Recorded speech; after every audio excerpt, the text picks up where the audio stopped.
Sa inyo po ang inyong mga Biblia in Colossians chapter 1 sa atin pong pagpapatuloy ng pag-aaral sa libro ng Colossians. At babasahin po natin beginning verse 15 up to verse 20. Colossians chapter 1 beginning verse 15. He is the image of the invisible God, the firstborn of all creation. For by Him all things were created, in heaven and on earth, visible and invisible, whether thrones or dominions or rulers or authorities, all things were created through Him and for Him. And He is before all things, and in Him all things hold together. And He is the head of the body, the church. He is the beginning, the firstborn from the dead, that in everything He might be preeminent. For in Him all the fullness of God was pleased to dwell, and through Him to reconcile to Himself all things, whether on earth or in heaven, making peace by the blood of His cross. Tayo ay manalangin. O aming dakilang Diyos, kami po ay nagpapasalamat sa pagkakataon muli na ipinagkaloob niyo sa amin, na marinig namin ang tinig at kalooban ng aming Panginoong Hesus. Tulungan niyo po kami sa aming pangunawa, O Diyos, dahil alam namin na ang aming isip ay madaling matangay na maraming bagay na maaaring mag-distract sa amin. Nandyan ang alalahanin ng sanlibutan. Nandyan ang kaaway, Panginoon, na maaaring magbato sa amin ng kasinungalingan upang hindi namin tuluyang maunawaan ang inyong mga salita. Kaya't gabayan niyo po kami, Panginoon, sa aming mga limitations. Palakasin niyo po ang aming puso, ang aming kaluluwa, ang aming isip, Panginoon, upang ma-focus namin ang lahat ng aming atensyon sa inyong mga salita. Tulungan niyo din po ang mga ngaral ng inyong salita, sa kanyang thoughts, sa kanyang words na sasabihin ay ang banal na Espiritu ang gumabay. Sa lahat ng ito, sa inyo po kami lumalapit dahil alam namin, Panginoon, na kayo lamang ang nagkukos ng kalaguan ng aming espiritual, ng aming kaluluwa. Sa pangalan ni Jesus. Amen. Sa mga nakaraang araw ay naging usap-usapan ang 60-second ads na pinalabas sa Super Bowl, na ang title ng ads ay Foot Washing, na produce ng isang organization na ang pangalan ay He Gets Us. And in that ads ay nagpapakita ng iba't ibang larawan ng iba't ibang uri ng tao at kanilang estado sa buhay na hinuhugasan nila ang paa ng ibang tao. Halimbawa, yung religious leader ay hinugasan yung paa ng isang homosexual.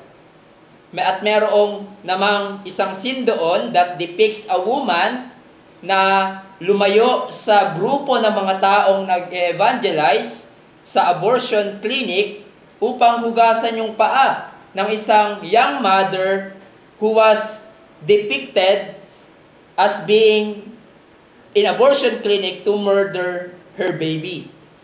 At sa dulo ng ads na iyon, it says, Jesus didn't teach hate, He washed feet, He gets us, all of us. In other words, pinapakita ng video na yon, kahit sino ka pa, nauunawaan ka ni Jesus. Obviously, these ads ay nagpe-present sa madaming tao ng Jesus na hindi accurate. Not a Jesus of the Bible. Sabi nga ng isang article in the He Gets Us campaign, the presentation of Jesus is driven by the winds of culture rather than the pages of Scripture. So maraming ganyan na lumalaganap din sa ating panahon na yes, may sinasabi sila patungkol kay Jesus, may shade ng katotohanan, but not accurate. Pinepresent si Jesus na inaccurate at taliwas sa salita ng Diyos. Isang Jesus na mahina, isang Jesus na tinotolerate ka sa iyong kasalanan, hahayaan ka lang sa iyong sarili, Jesus na isang parang humanitarian worker, etc. At sa church in Colossae na sinulatan ni Pablo, ay meron din ganyang kamalian na pumapasok sa church. A wrong and inaccurate view of Jesus, na kung saan ang mga bulaang mangangaral ay pinapresent si Jesus ng mali o pawang kasinungalingan. They say na si Jesus ay lesser spirit lamang o one of emanations of God, meaning emanate means to come out from source, at hindi talaga siya Diyos. They believe nag-exist naman si Jesus, ngunit naniniwala sila that He is just a mere creature and just an addition for you to have salvation. Bilang implication, si Jesus ay hindi sufficient na tagapagligtas. Meron ka pang kailangan na iba para maligtas.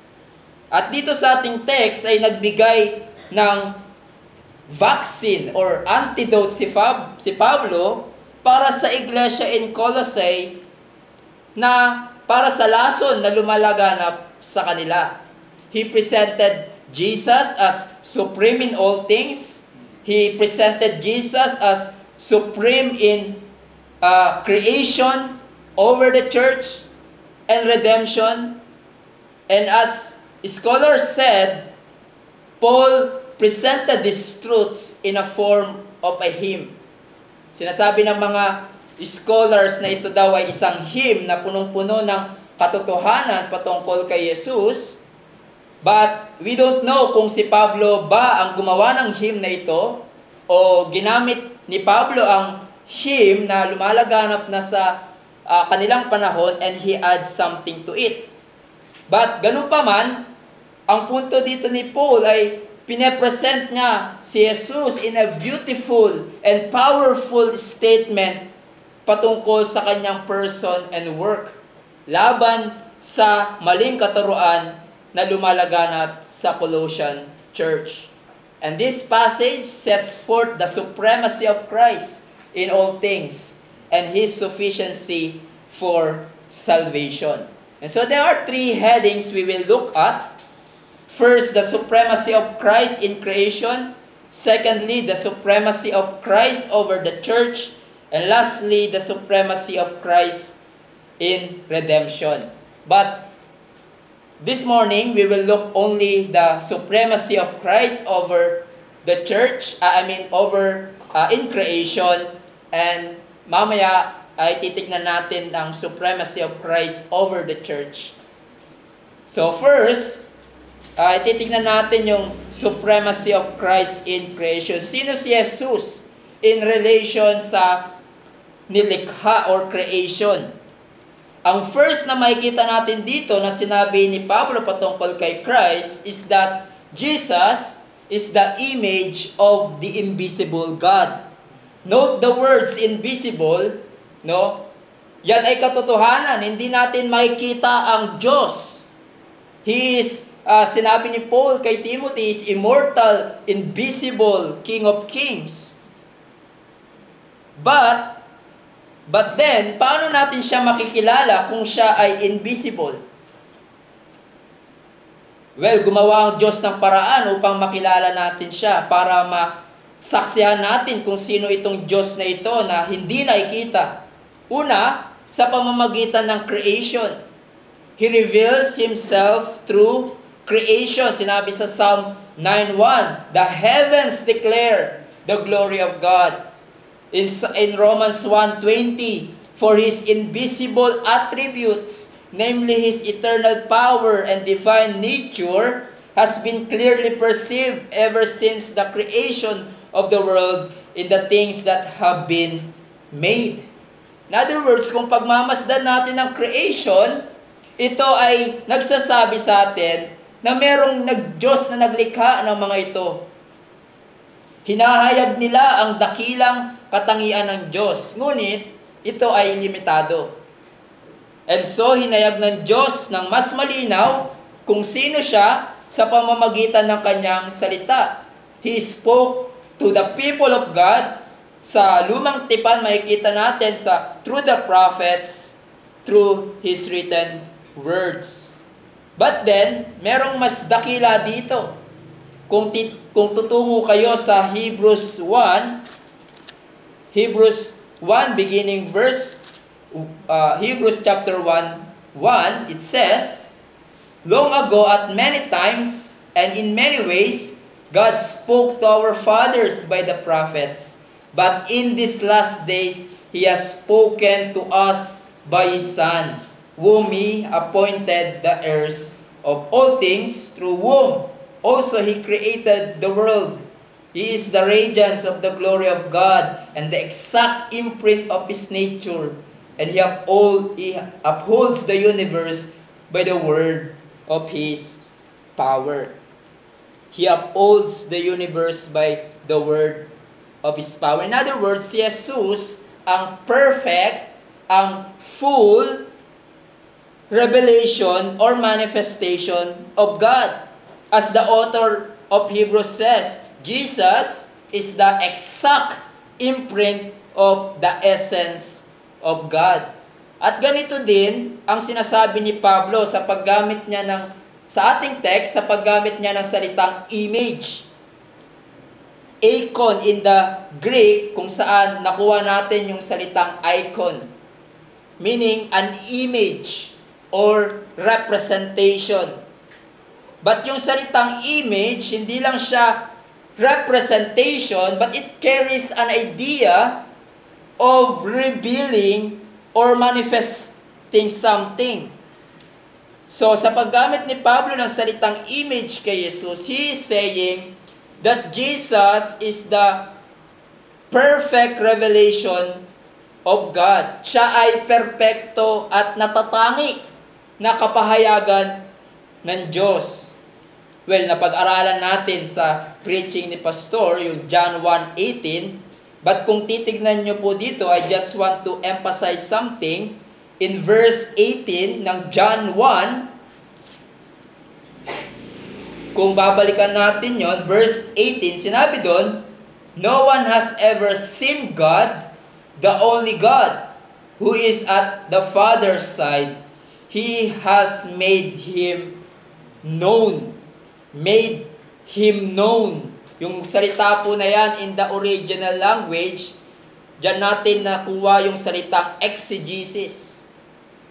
Na kung ang pagkahulugan is to explain, to reveal. In other words, Jesus is the explanation of God. Jesus explains the unseen God to us. So kung gusto mong makilala ang tunay na Diyos, saan ka pupunta? Kay Jesus. The only way you can know God is through Jesus Christ. Why? Because He is God. At ang kanyang He is truly God. Kung titignan mo si Jesus, of course, we can't see Him now. But when you look at Jesus, at ang kanyang persona, at ang kanyang ginawa, recorded in the Bible, when you look at Him, you will see God. Dahil siya ay Diyos. Kaya nga, kayang sabihin ni Jesus, di ba? Ako at ang Ama ay isa. Kung nakita mo ako, nakita mo na din ang Diyos Ama. Dahil ba iisang persona lamang sila? No. Dalawang persona, pati ang banal na Espiritu, 3 persons, Father, Son, and the Holy Spirit, but one God, one in essence. Iisang Diyos sa 3 persona. Ang Diyos Ama ay Diyos, si Jesus man din ay Diyos.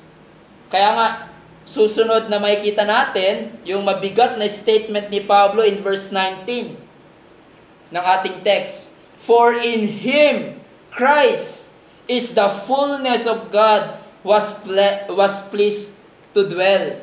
Now, mas papaliwanag ko pa ito, but ang isang pakahulugan nito, kung ano ang lahat ng katangian ng Diyos, Ama.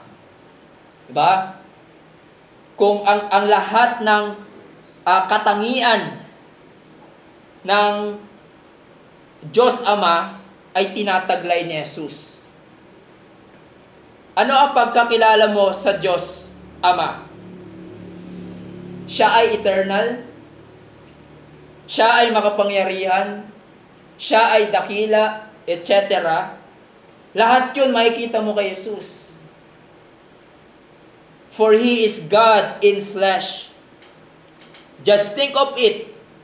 Kung God siya in flesh, we would expect Him to be sinless, right?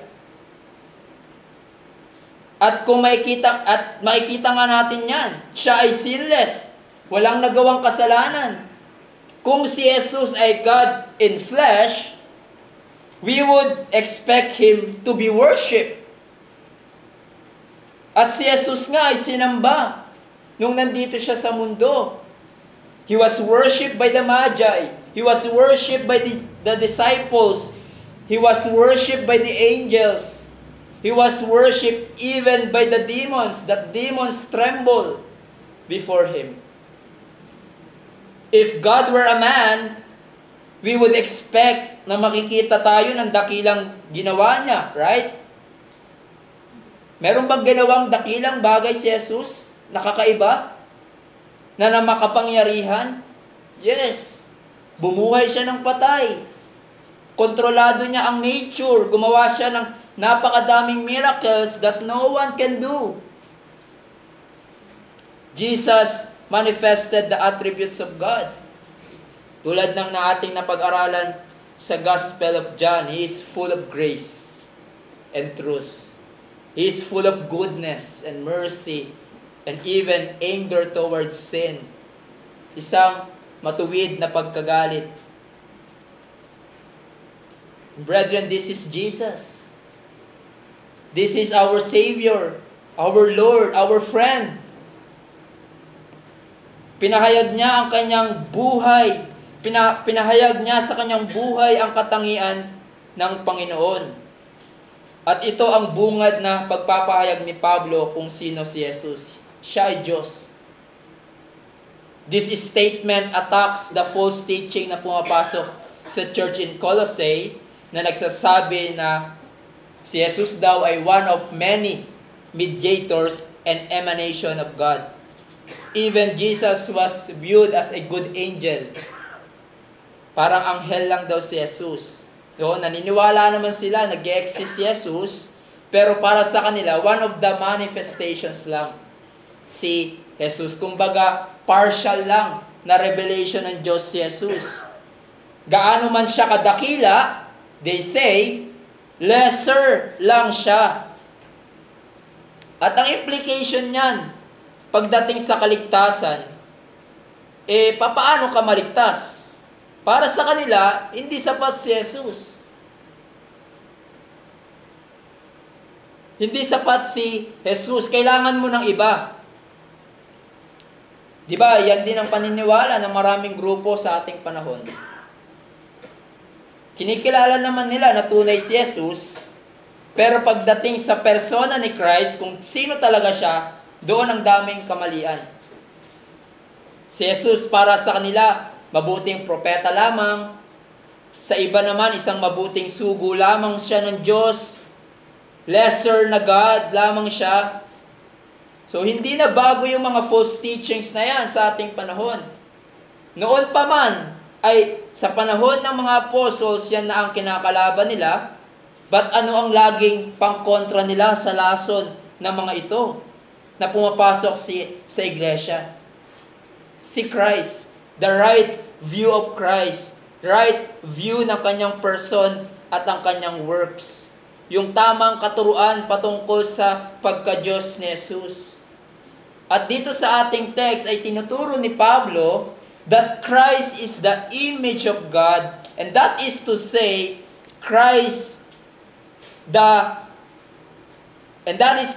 in Christ, the being and nature of God have been perfectly manifested, that in Him the invisible God become visible. So the application for us, since Jesus is God, the perfect manifestation of God's glory, He is worthy of our worship. Ito bang Jesus ang sinasamba mo? That's the question. Is this the Christ you worship and you believe? The image of invisible God? Or there's something else? Is He supreme sa iyong buhay? Nasa Kanya nakalagak ang buo mong pagtitiwala at pagmamahal? That's worship, right? Worship is giving glory to God for His words. Or as one author says, worship is treasuring and trusting Christ as supreme. Yan ba si Jesus sa'yo? Or baka parang accessory lang siya sa iyong buhay? Tulad ng paniniwala ng iba. Parang accessory lang si Jesus, or like a genie na kung kapos ka na sa buhay, sa Kanya ka lalapit. Yan ang tingin ng marami kay Jesus, parang ATM machine. Parang genie in a bottle who will obey your commands, who will obey your wishes. Listen to John Calvin, it says, "We must therefore beware of seeking Him elsewhere, for everything that would set itself off as a representation of God apart from Christ will be an idol."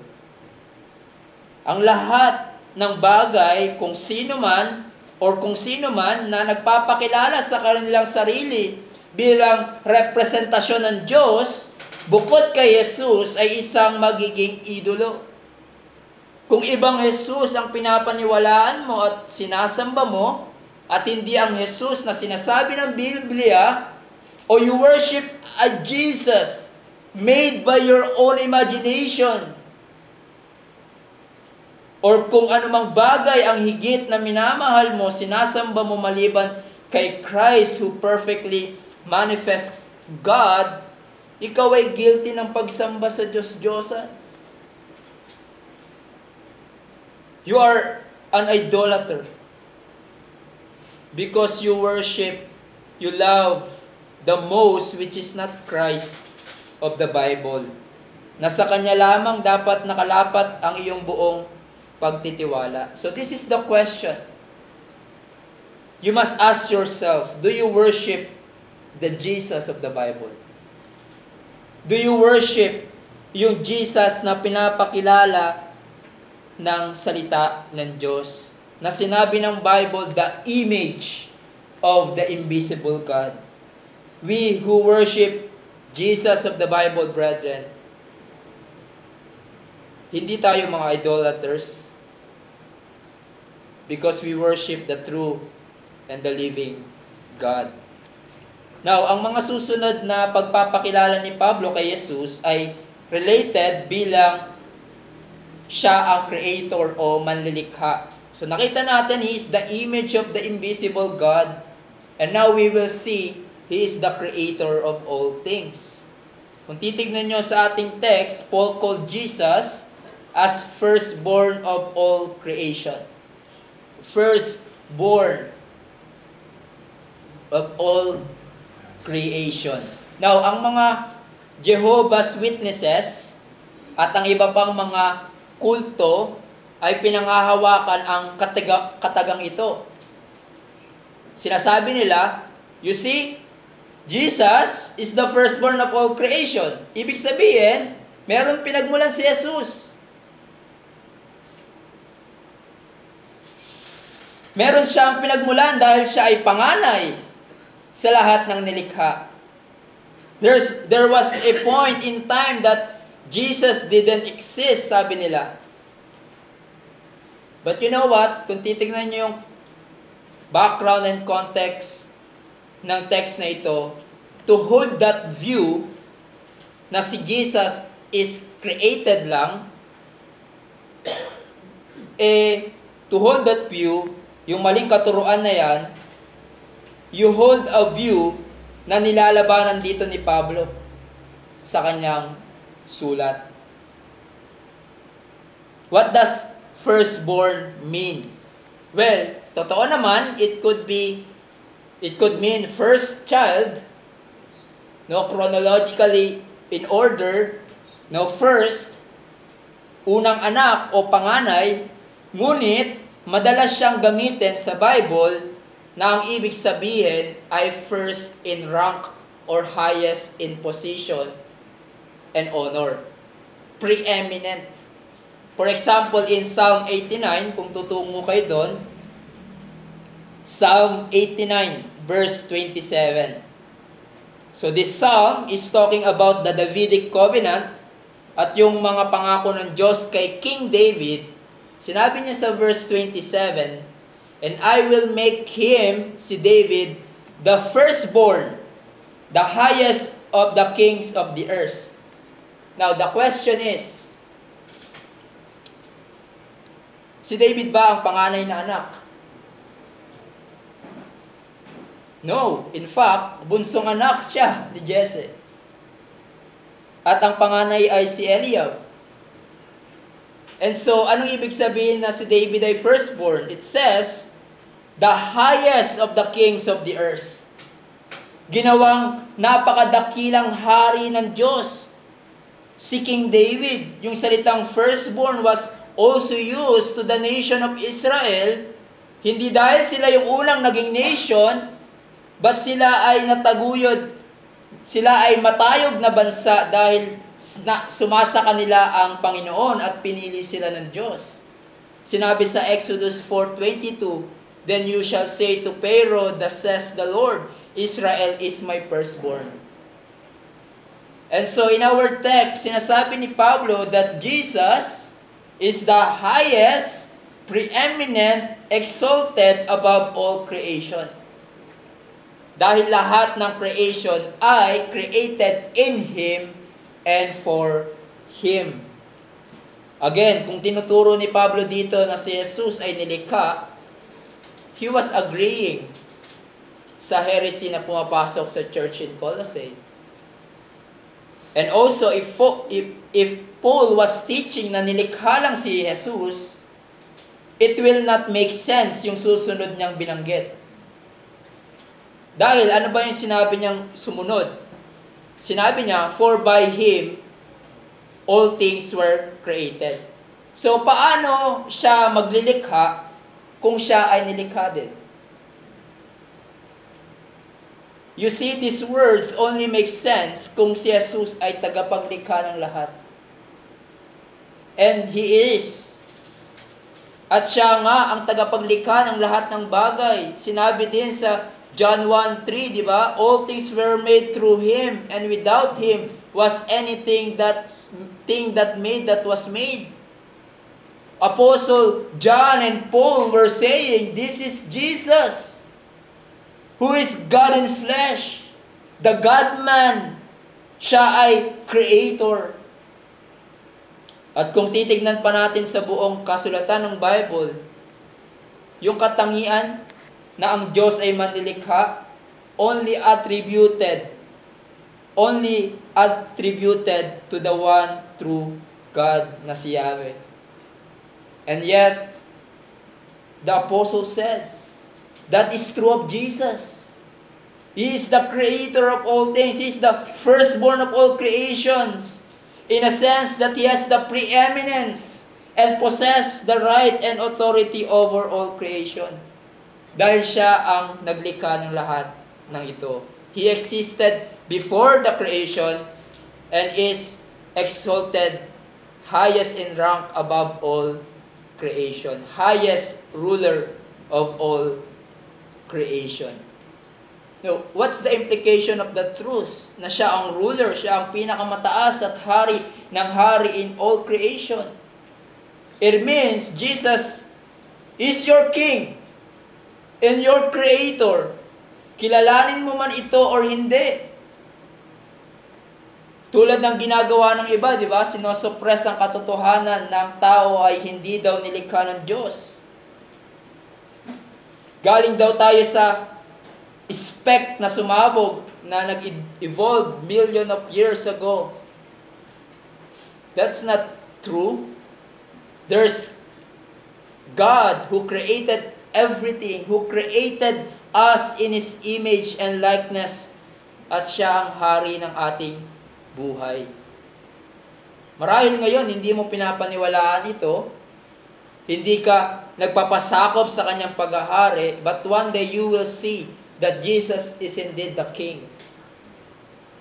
Marahil hindi ka nagbabow down kay Jesus now, but at His coming, your knees will be forced to bow down to the King of Kings and the Lord of Lords.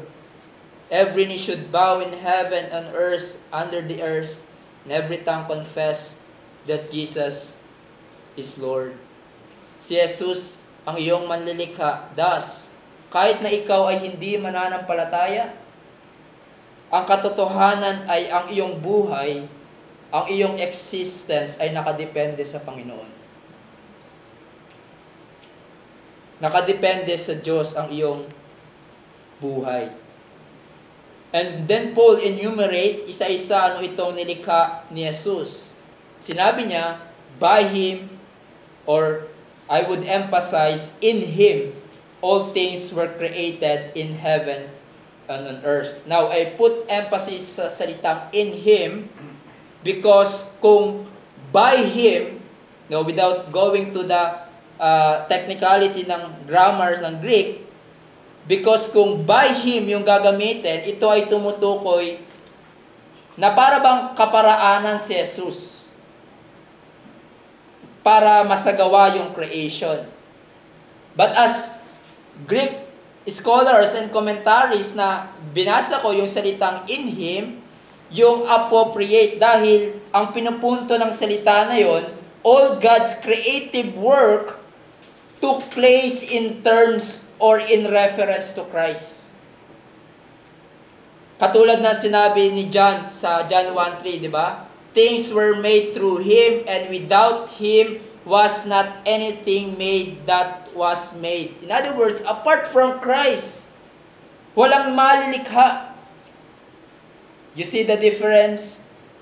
That's yung pinagdidiinan ni Paul. Without Christ, apart from Christ, walang malilikha.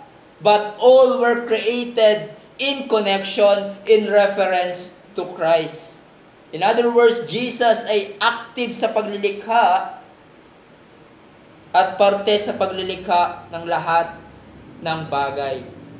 As one commentary says, that the act of creation rests in Christ originally, and in its completion is grounded in Him.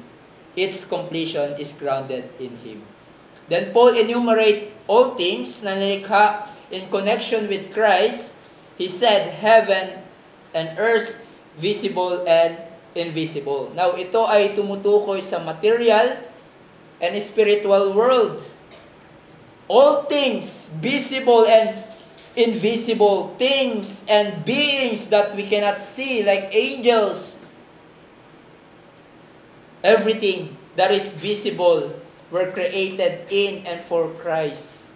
The galaxies, the universe, spiritual beings, the mountains and the oceans, and human, lahat ito ay nilikha niya. At sinabi pa ni Pablo, whether thrones or dominions or rulers or authorities. Now, others said na ito ay tumutukoy sa rank of spiritual beings or specifically no ranks of demons. But I don't know if there's such thing na ranggo ng demons.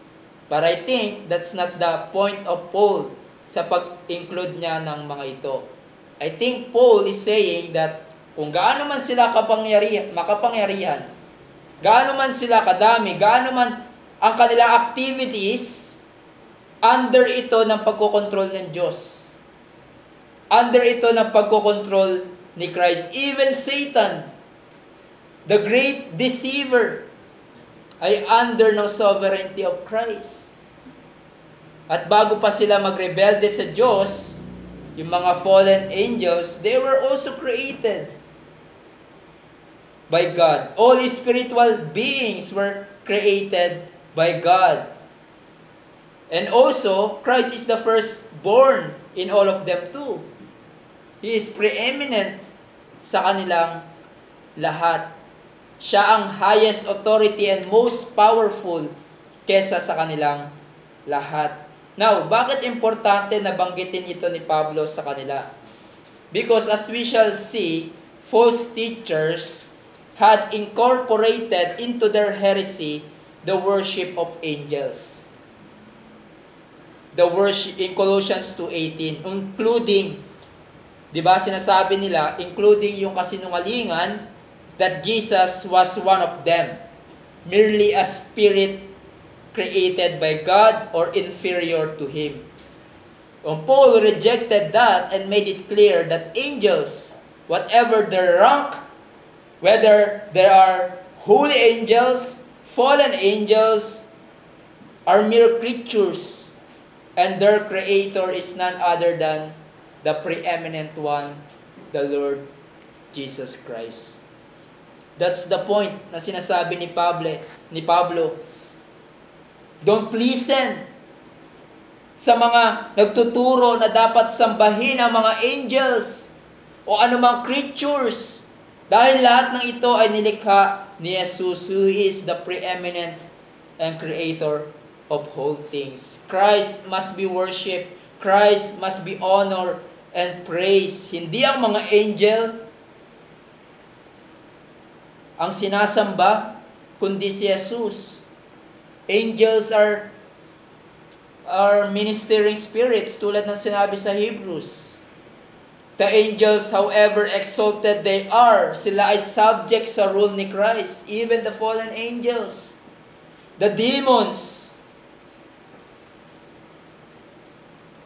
Kaya nga, if you are in Christ, we don't fear them. We fear Christ. If you have Christ, you don't need to fear, because with Christ, we can resist the devil. We can face him, but without Christ, we cannot.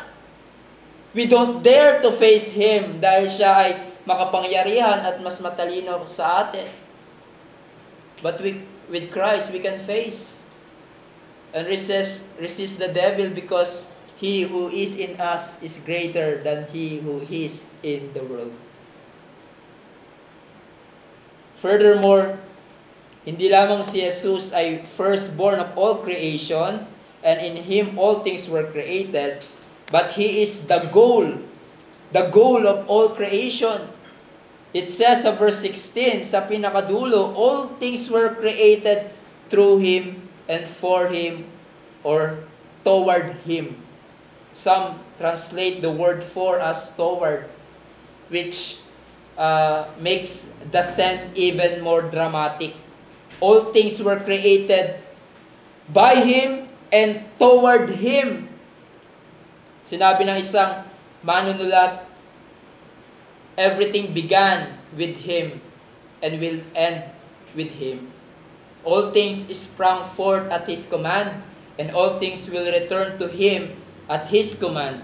He is the beginning, He is the end, the Alpha and the Omega, and one day everything will give glory to Him. Lahat ng creations, lahat ng pangyayari sa history ay tutungo sa Kanyang kaluwalhatian. Our life and our salvation bilang mananampalataya, it's not about us. It's all about Jesus. Ano yung implications neto? Since all things were created through Him and for Him, we should live completely for Him. We should live not for ourselves, but to Christ, who is the goal of all things. Kaya nga, it is completely irrational for the believer if we go the other way. Sinabi ni Pablo in Romans 11:36, di ba? Romans 11:36, for from Him and through Him and to Him are all things, to Him be glory forever. Amen. But then, sumunod na verse, Anong tinawagan ni Pablo? Ano ang panawagan ni Pablo sa mga mananampalataya? To total commitment to give and offer ourselves to God. Romans 12:1, I appeal to you therefore, brothers, by the mercies of God, to present your bodies as living sacrifice, holy, acceptable to God, which is your spiritual worship. Do not conform to this world, but be transformed by the renewal of your mind, that by testing you may discern what is the will of God, what is good and acceptable and perfect. You see, ang buhay na ito ay hindi umiikot sa iyo. Para sa iyong sarili. Other think na ang buhay ay ganyan, di ba? Ang buhay, ang mundo, para sa iba ay ganyan. It's all about I, myself, me. It's all about I, me, and myself. No, everything is for His glory. At tayo ng mga believers na naunawaan yan, let's live for that glory. Let's live for His glory, for His renown. We don't care kung hindi natin makuha ang palakpakan ng mundong ito. We don't care kung hindi natin makuha ang adoration at ang applause ng mundo na ito. Because we understand it is not all about us. And we delight na sa lahat ng ating ginagawa sa buhay na ito, ang Diyos ang mabigyan ng papuri. That's our delight. And purpose of our lives. Diba? Yung question sa catechism, what is the chief end of man? Man's chief end is to glorify God and enjoy Him forever. That's the goal ng ating life. Furthermore, sinabi ni Pablo na si Christ is before all things. Now, itong statement ay malinaw at emphatic assertion ni Pablo patungkol sa pre-existence ni Christ. Na bago pa malikha ang lahat ng bagay, andun na si Jesus. He is the eternal pre-existent Word tulad ng ating napag-aralan sa John 1. Paul does not say that Jesus came to be before all things, but he is saying He is continually before all things. This statement, kumbaga sa Tagalog, ay malaking sampal sa mga false teachers sa panahon ng Colossian Church at sa false teachings na tinatawag na Arianism, na si Arius, yung founder ng maling teaching na ito, nagsasabi, there was a point in time that Jesus, na si Jesus daw ay hindi nag-exist. Even yung ibang grupo sa ating panahon ay tinuturo yan. Ngunit anong sinasabi ni Pablo? Jesus is eternal. Wala siyang beginning. Wala siyang katapusan. Before the creation of the world, Jesus existed. Before there was anything or anyone else, there was Jesus. There has never been a time when Jesus was not.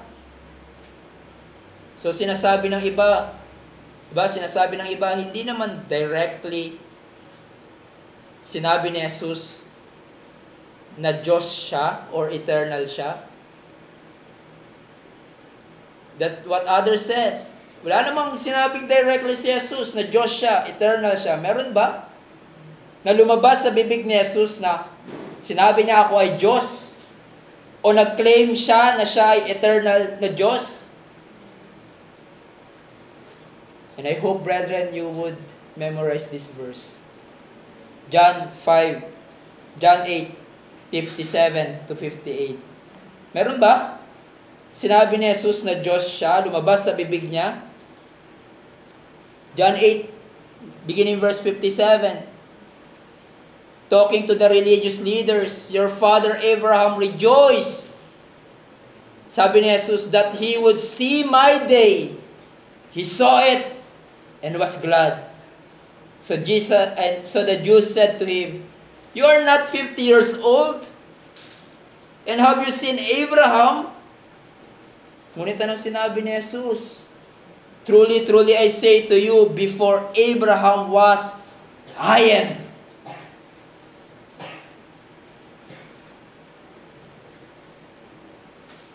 And the Jewish leaders understand that. So they pick up stones to throw at him, but Jesus hid himself, went out of the temple. Alam niyo kung bakit gusto ng mga Jewish leaders na patayin si Jesus? Dahil for someone who claimed, I am, sinasabi mo na ikaw ay Diyos. You eternally existed before the world began. And that's the claim of Jesus sa kanyang sarili. Before Abraham was, I am. And the Jewish leaders, naintindihan nila yung sinasabi ni Jesus. He claimed na siya ay Diyos. Kaya ang ginawa nila is to pick up stones and throw at him. Because for them, that's blasphemy. But ang pinapahayag ng mga apostles of Jesus at si Pablo sa ating text is very clear. Jesus is eternal God. Hindi lesser spirit, hindi lesser God, hindi siya lesser created being o parang agent lang who created the universe at some later time. No. He is eternal God who was existed as the great I am before anything was created, and to Christ we owe our existence. He is Christ who sustains all things, it says. In Him all things hold together. Again, yung salitang hold together ay nasa tinatawag na perfect tense in the Greek, which describes the permanence of His holding hand. I love that He held it and He continues to hold all things together. Hawak ng Panginoon ang lahat ng creation. He created it at patuloy niyang sinosustain at gino-govern ang kanyang nilikha. Sabi ni R.C. Sproul, there's not one piece of cosmic dust that is outside the scope of God's sovereign providence. And that's true. Christ sustains, Christ governs, upholds the universe. Tulad ng sinabi din ng author of Hebrews, He is the radiance of the glory of God and the exact imprint of His nature. He upholds the universe by the word of His power. Bakit nga hanggang ngayon nabubuhay ka pa? Bakit ang mundong ito ay hindi nasisira into pieces kahit na sobrang daming chaos na nangyayari sa mundo? Because Christ upholds the universe. Because Christ sustains your life. Mga kapatid, is it not encouraging para sa atin? This is our God. This is our Savior. Siya ang sustainer of our life. How encouraging to know na ang Diyos na nagsusustain ng lahat ng bagay is the same God na nagsusustain sa'yo. Who said, I will never leave you nor forsake you. Who is the same today, yesterday, and forever. The same God who upholds the universe is the one who is caring for you. Who answers your prayer. Who loves you till the end. Si Christ ang tulad ng sinabi sa ating hymn, watching over us. That no detail of your life is too small for His concern. No circumstances is too big for His sovereign control. Si Christ who upholds the universe is upholding you. Sinabi ni Charles Spurgeon, the same God who directs the earth in its orbit, who feeds the burning furnace of the sun, and trims the lamps of heaven, has promised to supply you with daily strength. While He is able to uphold the universe, dream not that He will prove unable to fulfill His own promises. Ang Diyos na may kapangyarihan to uphold the universe.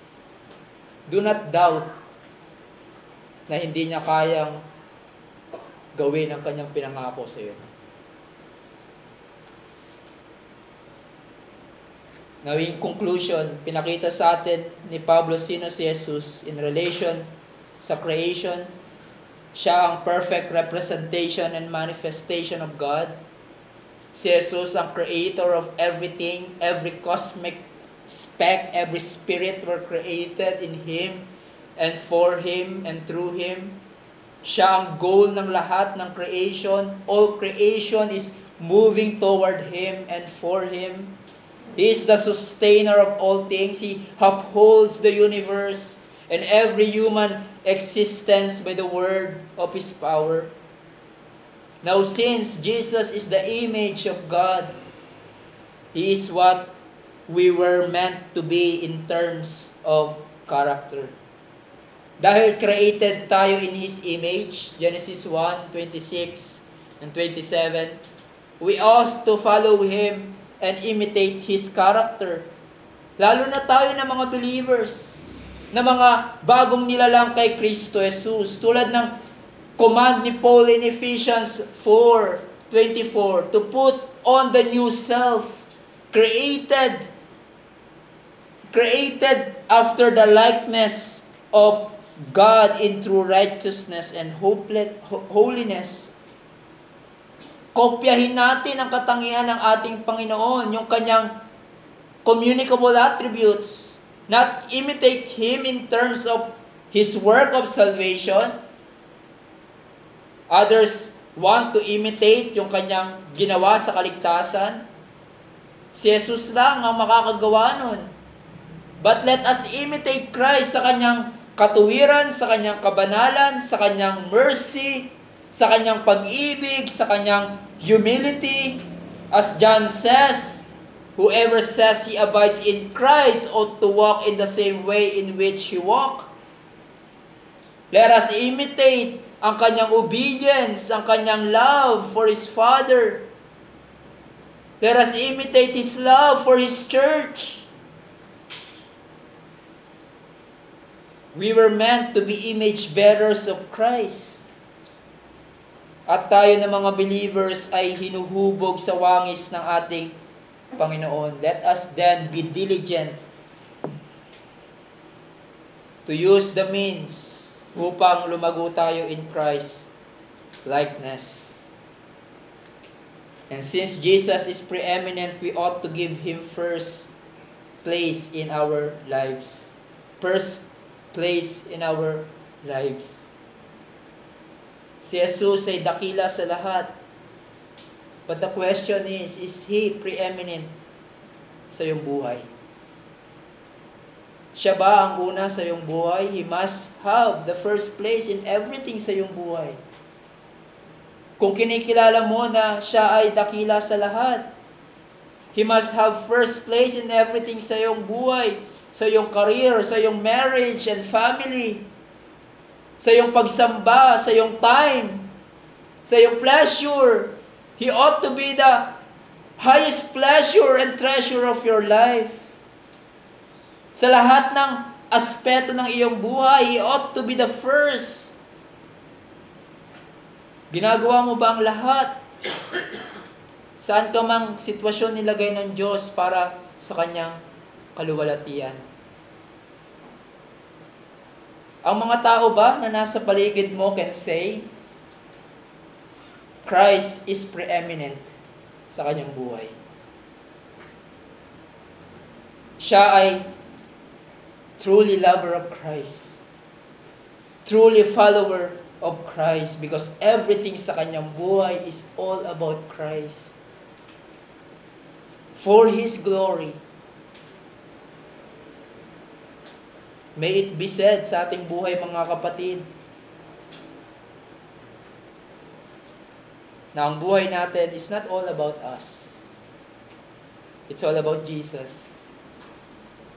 We say with Paul, I am no longer living for myself, but for Christ who died for me and raised again.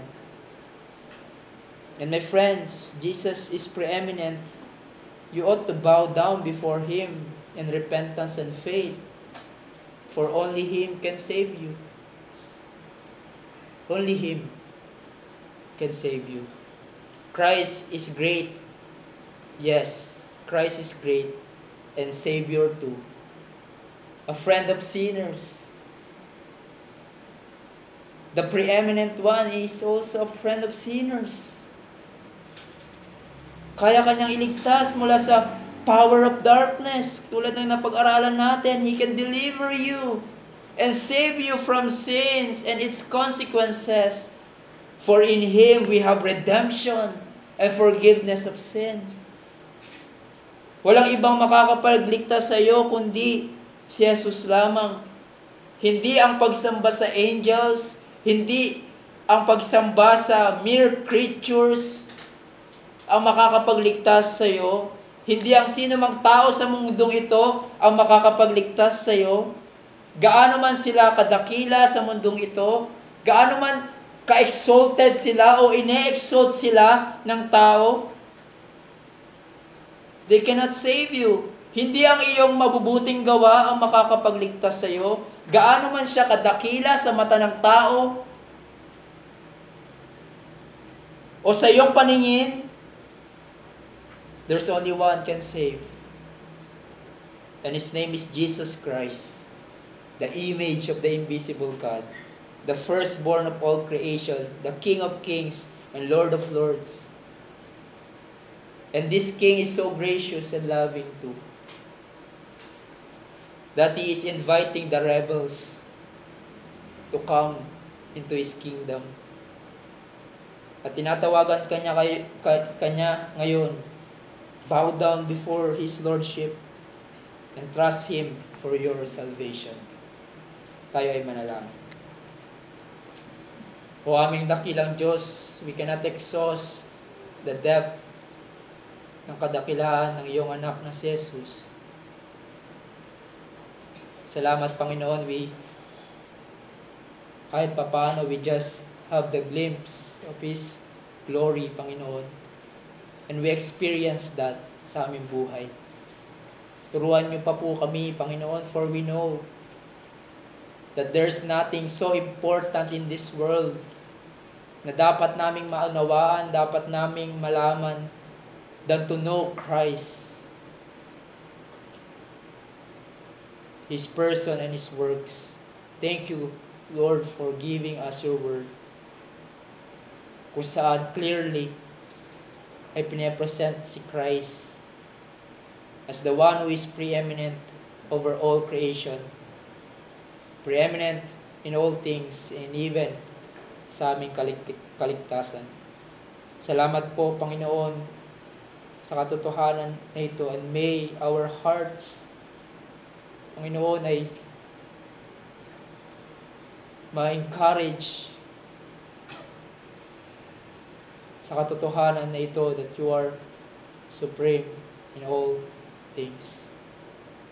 Huwag niyo po kaming hayaan, Panginoon, na maging indifferent sa katotohanan na ito, bagkus as we know Him more and more sa aming buhay, ang Kanyang kadakilaan, ay mag-increase din ang aming pagmamahal sa Kanya, ang pagsisilbi namin sa Kanya.